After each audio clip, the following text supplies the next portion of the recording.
तर सकाळी सकाळी सत्यमी शिंग दिल्याच्यानंतर आपल्याला आता फलटणवरून निघायची वेळ झाली होती. मग हे पहिलं शिंग दिलेलं होतं. सो आपण आंघोळ वगैरे सगळी करून घेतली. मग काय इथं शेट उभी होते, शेटसोबत एक व्हिडिओ काढला. तोपर्यंत तिसरं शिंग झालं. मग कावड उचलली. इथून पुढं आता आपण कावड डोक्यावरतीच घेऊन जाणार होतो शिंगणापूरपर्यंत. जिंती नाक्यावर आल्याच्या नंतर मिरवणुकीसाठी शीट घालून कावडीला सज्ज केलं.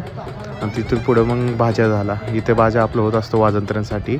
थोडं पुढं आल्याच्यानंतर मग इथं सिद्धिविनायकाचं दर्शन घ्यावं लागतं. इथे गेल्याच्यानंतर आपल्यातले जे ज्येष्ठ मंडळी आहेत त्यांनी कावड नाचवली. बघा कावडीला वय वगैरे ह्याचा काय विषय नसतो. भक्ती ही शक्ती देत असते. नंतर मग थोडं पिंपरीची कावड आल्याच्यानंतर त्यांची गाळा भेट झाली.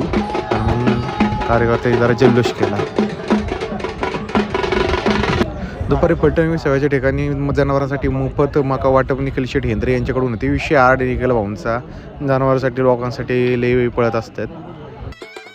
दुपारी 3 वाजता मग निघालो आजच्या मुक्कामाच्या ठिकाणी निंबळक नाक्यासाठी.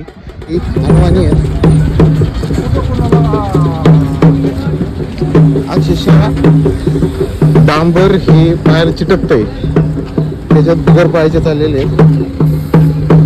36 डिग्री खडकून आणि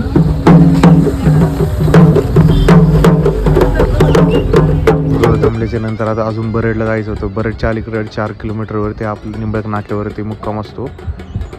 दुपारचं ऊन होतं. सो निघालो मध्ये आधी स्टॉप घेत दम खात. असा आपला तांड्या होता. पोर भरपूर होती. मग इथं थोडं पिंपरीच्या अलीकडे आल्याच्यानंतर इथे एक अजून एक भाज्या असतो. इथे शीड लावलं जातं. मग भाज्या एक केला. तिथून पुढं मग संध्याकाळी आरती आटोपली. निंबळक नाक्यावरती आजचा मुक्काम.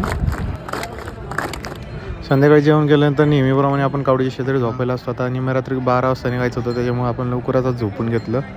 विषय आड.